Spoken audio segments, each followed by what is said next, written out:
I just realized that I hadn't posted this last section that I worked with, so I'm going to do that now. If you're following along, this is on page 69 in Stefan Gries's book, and this is looking at accessing character strings, so specific information, and even replacing some of the characters in character strings. So I'm going to look at, or set up here, an example character string that has 4 elements. I do not know. And just to see the structure of this, since I can see it here in RStudio, but I like to be able to just see how it looks when I run it in R as well. So I'll look at the structure, and I can see that it is a character string vector with 4 elements, and those are the 4 elements in there. So the first function that I'm going to run on it is nchar, an example, and nchar just takes 1 argument, and this should output how many characters are in each element in the vector.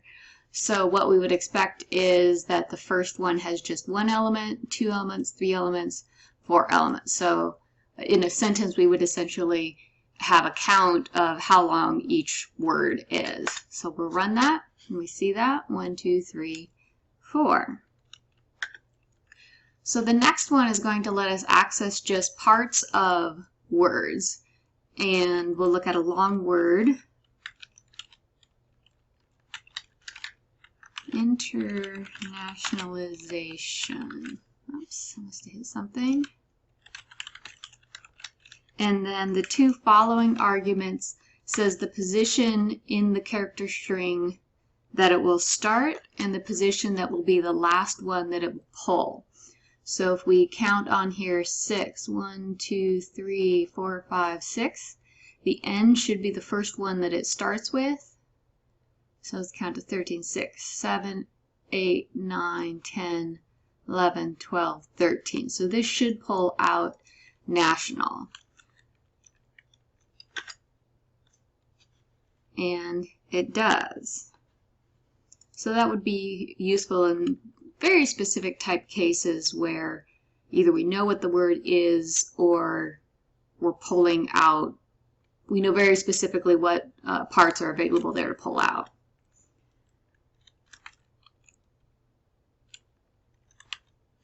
Let's try this with the vector that we set up.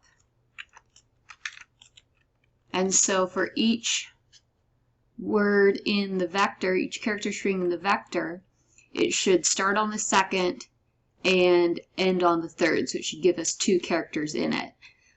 In this one, it'll give us an empty one since there is no second. And in this one, it will only give us 1 since there's not a third. So let's look at how that happens.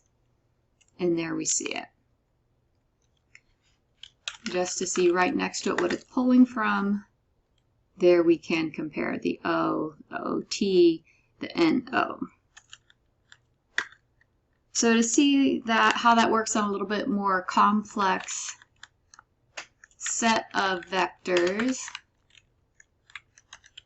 I'll put together a vector that has 2 parts, A, B, C, D, E, F, G, H, and then some other vector, I, J, K, L, M, N, O, P. Okay, we'll run those, oops, let's undo that, OP. I'll run those 2. So we have them right here. And now we're going to look at substrings from putting together some first vector with some other vector. So I'm going to put in the whole string of the command that he has in the example, and then I'm going to pull it apart a little bit. 2, 3, 4, 5. Okay, so what I expect to happen here is first thing I want to do is say, okay, so what's going to happen here? This should not be too complicated. It should put together the two vectors into one single vector.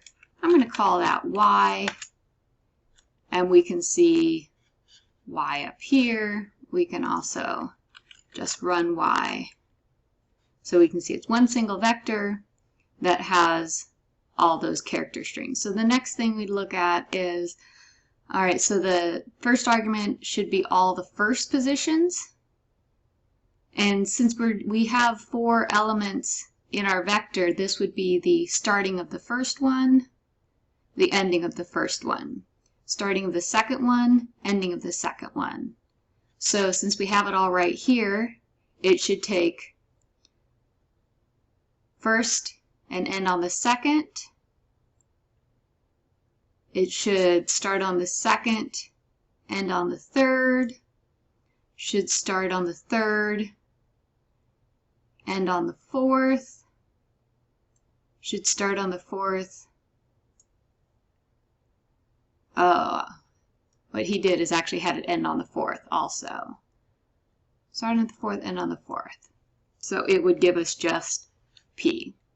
Since we have it right there, it'll be right easy to compare. A, B, F, G, K, L, and just P. So that's just what we expect. So for the substring, that's all we're going to look at. Putting 2 together, pulling parts from each one. So the next one is pretty simple. Tolower is the function, and that puts everything within the vector into uppercase or into lowercase, which can be pretty helpful for searching for exact strings. So we'll do it with example. I could type. So you can see it's all lowercase. We could save it somewhere if we wanted to. I don't really want to. To upper of example. You can see that it's all uppercase. And one more, which is to replace a character within all the character strings in the vector with another character. So this is character, so CHRTR.